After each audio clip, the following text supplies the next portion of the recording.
की कथा में, वो भी बड़े महत्व की कथा है। समुद्र मंथन हो रहा, काहे के लिए? अमृत पाने के लिए। और मंथन करने वाले कौन? मंथन करने वाले देवता और दैत्य दोनों है। बड़ी सांकेतिक भाषा। देवता अच्छे व्यक्ति हैं, दैत्य बुरे व्यक्ति हैं, पर अमृत दोनों पाना चाहते हैं। और इसका अर्थ है कि संसार में चाहे अच्छा से अच्छा व्यक्ति हो और चाहे संसार में बुरे से बुरा व्यक्ति हो, लेकिन प्रत्येक व्यक्ति के अंतःकरण में अमरता की ही तो इच्छा है, सुख और आनंद की ही तो इच्छा है, अमृतत्व की ही तो कामना है। उस कामना में भेद नहीं। लेकिन जब समुद्र का मंथन होता है तो वो लंबा आध्यात्मिक विश्लेषण है।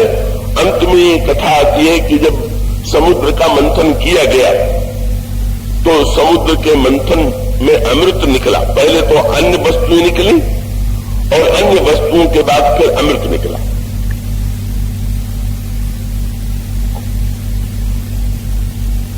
और उस अमृत के घट को दैत्यों ने छीन लिया।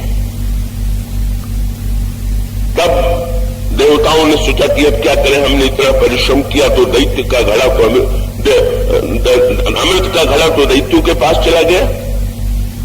तो एक भगवान ने बड़ा दिव्य कौतुक किया। भगवान विष्णु आए और उन्होंने कहा कि जब मंथन में आप लोगों ने परिश्रम किया है तो बंटवारा लाइए मैं कर दूं। तो दैत्यों ने बिगड़ करके कहा कि तुम और बंटवारा, तुम तो इन देवताओं के पक्के नेता हो, तुम बांटोगे तो हम लोगों के साथ न्याय नहीं कर सकते, मैं जानता हूं। और बांटने की जरूरत क्या? जिसके हाथ में शक्ति है उसके हाथ में है। हमारे हाथ में घड़ा है तो हम बंटवारा क्यों करें?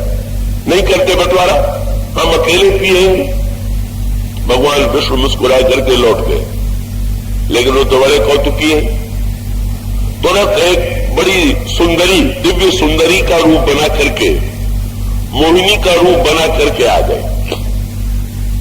मुस्कुराते हुए दैत्यों के सामने जो ही भगवान मोहिनी के रूप में आए, उस सुंदरता को देख करके दैत्य इतने मोहित हुए कि बिना मांगे ही वो अमृत का घड़ा मोहिनी के हाथ में दे दिया।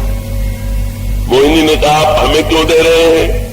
तो दैत्यों ने कहा कि अमृत तो उतनी बहुत मीठा है, पर तुम्हारे हाथ से तो ले जाने कितना मीठा लगेगा, इसलिए तुम अपने हाथ से अमृत पिलाओ, यही हम चाहते। तो मोहिनी ने कहा कि हम तो दोनों को बांटेंगे। तो बोले, अब तुम कह रही हो, भगवान ने कहा तो कहा कि नहीं, और मोहिनी ने कहा कि तुम कह रही हो, तो तुम्हारी बात को हम कैसे टाल सकते हैं? व्यंग्य ये है कि भगवान के वास्तविक रूप पर जिन्हें विश्वास नहीं है और भगवान के माइक रूप को जो सत्य मान करके वहां पर व्यामोहित हो जाते। और तब भगवान ने एक बड़ा विचित्र पात्र लिया और उस पात्र की विलक्षणता ये थी कि उसमें एक ओर अमृत और दूसरी ओर सुरा भरी हुई थी। और उन्होंने देवता और दैत्यों से कहा कि तुम लोग दोनों दो पंक्तियों में बैठ जाओ। वो लोग बैठ गए और तब वो मोहिनी के रूप में बांटने लगे। पर विचित्रता ये थी कि दैत्यों की ओर सुरा गिरने लगी और दैत्यों की ओर अमृत गिरने लगा। ये जीवन का सत्य है। ये अमृत मंथन समाज में निरंतर चलता रहता है।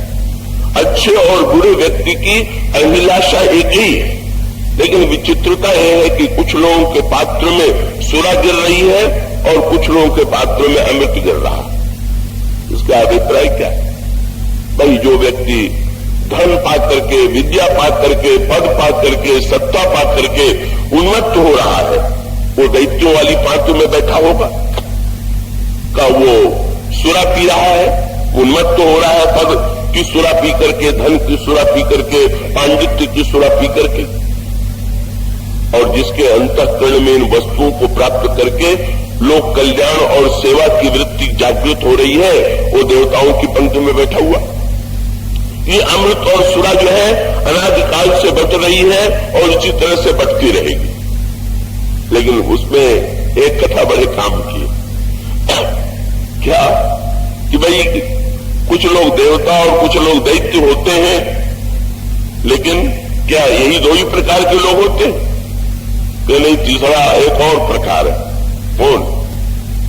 ये दैत्यों में राहु जो था उसकी दृष्टि इतनी पैनी थी कि उसने तुरंत पहचान लिया कि ये मोहिनी के रूप में और कोई नहीं है, विष्णु ही है, और ये अमृत जो है वो देवताओं को मिलेगा। तो पहले तो उसके मन में आया कि सारे दैत्यों को सावधान कर दे कि अमृत तुम लोगों को नहीं मिलेगा, पर वो पक्का स्वार्थी था। उसने सोचा कहीं इनके सावधान करने के चक्कर में अपना भी अमृत न जाए, इसलिए भाड़ में जाए, हमें अमृत मिले, इसी का उपाय करना चाहिए। और तब उसने सोचा कि अमृत कैसे पावे? अगर हम दैत्य के रूप में अमृत मांगेंगे तो मुझे तो देंगे नहीं, तो चलो नकली देवता बन जाए। ये नकली देवता बनना जो जानते हैं ये बड़े विचित्र लोग होते हैं। समाज में जिनको ये कला आती है कि होते तो दैत्य हैं लेकिन देवता बनने की कला उनको आती है। तो देवता बनने की कला जो है तब वो उसको आती थी। उसने तुरंत देवता का रूप बनाया। सोचने लगा कहां बैठना ठीक रहेगा। सोचा बिल्कुल प्रारंभ में बैठ जाए जिससे अमृत शुरू में ही मिल जाए। तो लगा कि इसमें खतरा है, क्योंकि जब कोई परोसने चलता है तो पांच में जो पहला व्यक्ति होता है उसको बड़े ध्यान से गौर से देखता है। तो कहीं अगर मुझे देखा और पहचान गई कि ये तो दैत्य है तो नहीं मिलेगा, इसलिए यहां बैठना ठीक नहीं। फिर उसने तर्क किया कि तो फिर बिल्कुल अंत में जाके बैठ जाए। तो डर लगा कि कहीं बीच में ही अमृत समाप्त हो गया, वहां तक पहुंचे नहीं। तो कहा बोले बीच में बैठना ठीक रहेगा। तो कुछ लोग बीच में बैठने वाले, दैत्य होते हुए भी देवता का वेश बनाने वाले, और वो न इधर न उधर कुछ विचित्र बीच वाली अंतर्वृत्ति उनकी है, और वो पाठ में बैठे हुए।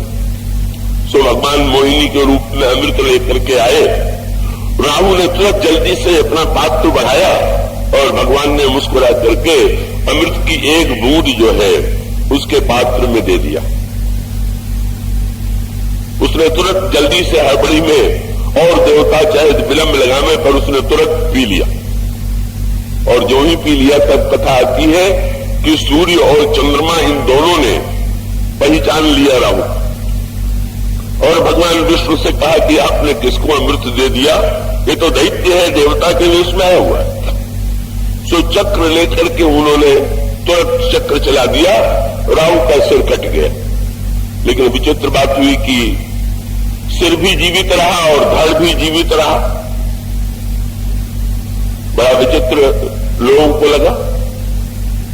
बोले महाराज आपने अमृत दिया क्यों और बाद में सिर क्यों काटा?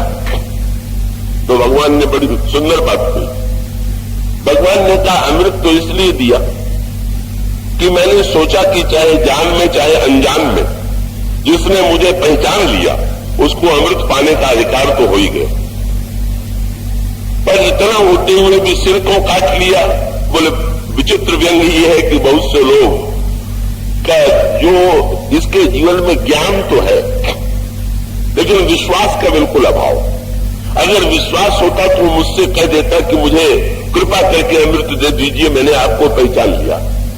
और इसने मुझे भी ठग करके अमृत पाने की चेष्टा किया। इसका अर्थ है कि इसका ये जो ज्ञान है ये अलग प्रकार का है। तो परिणाम क्या हुआ? सिर कट गया, सिर भी जीवित, धड़ भी जीवित। तो इसका अर्थ क्या? कि समाज में बहुत से लोग राहु की तरह जो देवता बनने की कला में निपुण है और चतुराई से अपनी बुद्धिमत्ता से अमृत भी पा लेते। लेकिन याद रख लीजिए ये राहु के समान दो टुकड़े में बटे हुए, सिर अलग और धड़ अलग। जो समझे कुछ और करे कुछ वो राहु का ही रूप है। जो बुद्धि से सिर इसका अलग चलता था और धड़ अलग चलता था।